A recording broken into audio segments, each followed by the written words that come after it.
Зянон Пазняк. Поворот да кампрамісу. Чытае Іван Тамашевіч. Практычна амаль усё, што можа вынікаць з міграцыйнай атакі на мяжу Польшы, складваецца не ў карысць Беларусі. Выйграе найперш Пуцін пры ўсіх раскладах.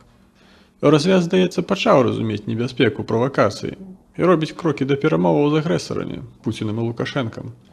Гэты варыянт лепшы, чым адсутнасць перамоваў. Цана вымушаных перамоваў з рэжыму для Еўропы звычайная. Кампраміс на фоне амбіцый.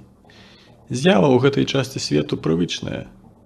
Прытым самі вінаватыя, бо зрабілі грубую памылку з увядзеннем эканамічных санкцыяў супраць народа Беларусі, прымітыўна думаючы ліквідаваць гэтым уладу Лукашэнкі, якая дзвюма нагамі загразла ў Крамлі. Намеры нерэальныя. Нішто Еўропу не вучыць. Хочуць зваліць Лукашэнку, але караюць беларускі народ. І адначасна звяртаюцца да Пуціна, каб дапамог. Антыбеларускую ўладу называюць беларускі рэжым. Дык хто тут з кім і за каго? Магчыма, немцы забяруць сабе частку мігрантаў. Калі не, тады рэальна ім трэба будзе ўступаць у перамовы з рэжымам аб адмене паспешных эканамічных санкцыяў, пра што Еўропа хацела б гаварыць толькі з Пуціним, але прыйдзецца з Лукашэнкам. Пры гэтым сатрап у сваёй агрэсіі не спыніцца. Яны яшчэ таго не ведаюць, з кім будуць мець справу. Пра характар і мэты магчымай гаворкі еўрапалітыкаў з Крамлём можна здагадацца. Нічога добрага для Беларусі. Тэма рэпрэсіяў і гібрыднага генацыду беларусаў ужо падменена праблемамі інвазіі мігрантаў з усходу. Еўразвяз вырашае свае праблемы.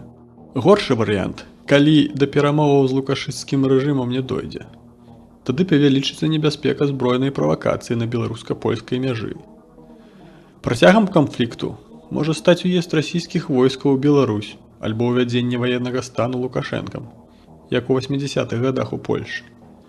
Ваенны стан цалкам развязаў бы рукі бандытам рэжыму, адчыніў бы магчымасць спыніць усялякія выбары і рэферэндумы, пашырыць шлях масавых рэпрэсіяў народа, па прыкладу сталінскіх.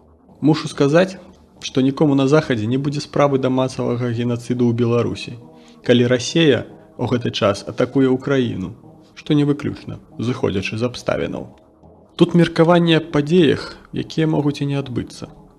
Але сутнасць маіх разважанняў у тым, каб нам, беларусам, быць падрыхтаванымі да ўсяго. Гэта значыць да ўнутранага супраціву, да перамены ўлады і да збройнага змагання супраць маскоўскага акупанта за волю і незалежнасць радзімы. Людзям, тым, што да гэтага падрыхтаваныя, трэба быць у стане гатовасці. Сітуацыя такая, што любая рэзкая авантура Пуціна Лукашэнкі накрые авантурыстаў з галавой, але пры ўмове, калі будзе народны супраціў, трэба, каб ён быў. Мусіў быць.